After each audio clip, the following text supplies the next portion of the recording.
warahmatullahi wabarakatuh. Saya mahasiswi UIN Sumatera Utara Nadinda Dwi Putri dengan NIM 0705193661 ingin menjelaskan materi tentang perencanaan dalam manajemen organisasi dengan dosen pengampu Ibu Putri Herviana Daulay, SPDMM. Yang pertama saya akan menjelaskan definisi perencanaan. Perencanaan merupakan aktivitas utama manajerial yang melibatkan proses pendefinisian tujuan organisasi, membuat strategi untuk mencapai tujuan-tujuan itu dan mengembangkan rencana aktivitas kerja organisasi. Perencanaan diperlukan untuk mencapai tujuan organisasi yang sudah ditetapkan.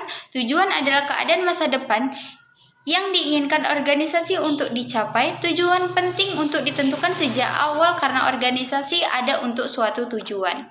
Kemudian ada proses perencanaan. Proses perencanaan terdiri dari 5 tahap. Yang pertama, penetapan sasaran. Sasaran merupakan spesifikasi hasil yang diharapkan.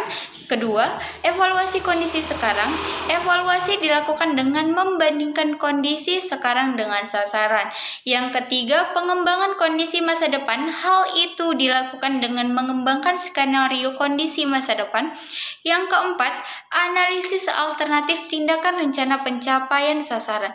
Yang terakhir, implementasi rencana dan evaluasi hasilnya. Kemudian, perencanaan terdiri dari 2 elemen penting, yaitu sasaran. Sasaran merupakan hal yang diingin dicapai oleh individu, grup, atau seluruh organisasi. Sasaran sering pula didefinisikan sebagai tujuan. Sasaran digunakan di dalam manajemen sebagai dasar untuk membuat keputusan dan sebagai kriteria untuk mengukur keberhasilan suatu pekerjaan. Sasaran dibagi menjadi 2, yaitu sasaran dinyatakan atau state goals dan sasaran real. Kemudian ada rencana. Rencana adalah skema untuk mencapai tujuan. Rencana biasanya mencakup sumber alokasi daya, jadwal, dan tindakan-tindakan penting lainnya. Ada jenis-jenis perencanaan. Jenis-jenis perencanaan terbagi menjadi 6. Yang pertama, jenis perencanaan menurut prosesnya. Yang kedua, jenis perencanaan menurut jangka waktunya. Yang ketiga, jenis perencanaan menurut wilayah pelaksanaannya. Yang keempat, jenis perencanaan menurut penggunaannya. Yang kelima, jenis perencanaan dilihat dari segi luas usaha kegiatannya. Kemudian yang terakhir, jenis perencanaan menurut James Ofstoner and R. Edward Freeman tahun 1994. Kemudian ada peran dan tujuan perencanaan.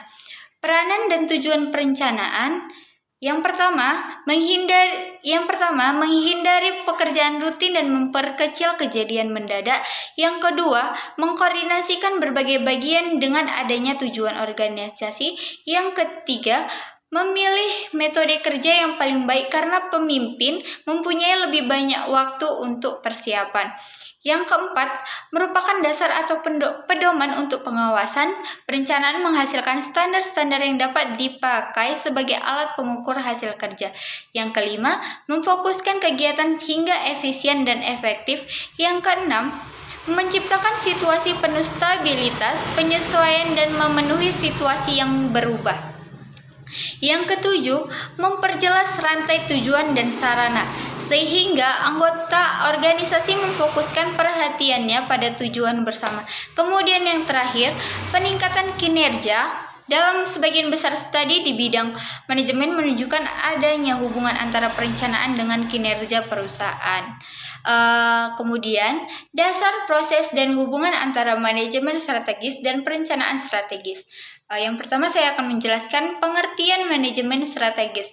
Manajemen strategis didefinisikan sebagai ilmu dan seni untuk memformulasikan, mengimplementasikan, dan mengevaluasi keputusan lintas fungsi yang memungkinkan organisasi dapat mencapai tujuannya.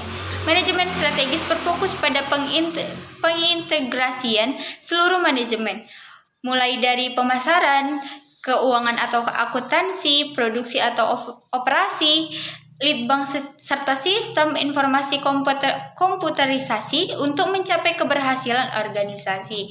Kemudian dasar perencanaan strategis.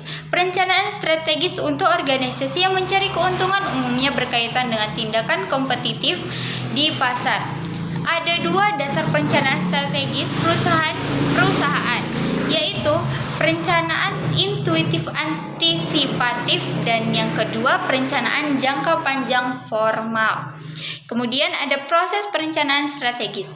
Dalam manajemen strategis terdapat beberapa proses, yaitu yang pertama analisis situasi dilakukan terhadap lingkungan internal maupun eksternal.